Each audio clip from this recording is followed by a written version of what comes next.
Bueno, Maria, objectiu complert, com comentàvem amb el Xavi, s'ha assolit la permanència com l'any passat, és a dir, molt abans del previst. Quin balanç fas d'aquesta temporada? Bueno, sobretot és el que sempre diu el Xavi, el treball del dia a dia és el que es reflexa després als partits, i molt treball, molt d'esforç i anar treballant. T'has trobat una competició més dura aquest any respecte a l'any passat en la vostra estrena? Bueno, diguem també que ja portem un any a Divisió d'Honor, tenim més experiència i també es nota, o sigui, hi ha molta diferència jugar a primera que jugar a Divisió d'Honor. L'experiència també és un punt positiu a l'hora de jugar.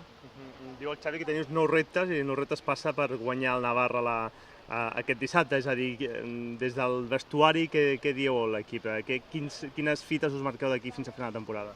Bueno, ara ja hem complert l'objectiu, que era la permanència, però bueno, no ens quedem aquí. Nosaltres intentem ara quedar a la millor posició possible, sempre que es pugui anar a guanyar. L'any passat ja vau fer una molt bona temporada, aquest any els equips us tenen més en compte, reflex de l'empat contra el Sant Andreu, guanyar el Dos Germanes. Cada vegada us tenen més respecte als equips, tenint en compte que el natació és un equip a tenir en compte, sobretot de cada temporada que ve, perquè esteu agafant molta més experiència amb això que van passant els anys?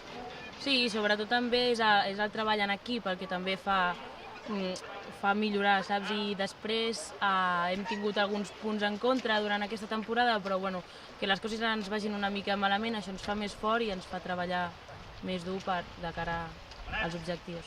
Ja estem a l'inici de temporada, però si no haguéssiu estat potser molt més amunt.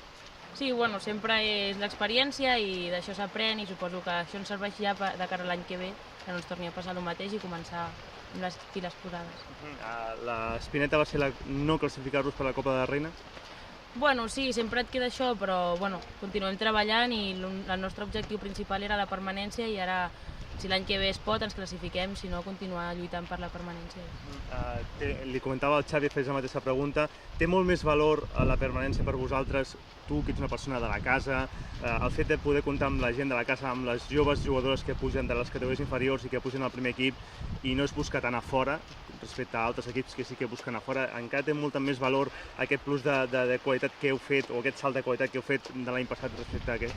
Clar, per mi, nosaltres estem aquí i dediquem molta part de la nostra vida a entrenar, a jugar i a complir els objectius, i perquè per amor a l'art i ens agrada. I clar, que pugin les nenes que estan pujant ara i que la majoria de nosaltres estiguem aquí de casa, com tu dius, és un gran mèrit per nosaltres i ens fa estar orgulloses del treball.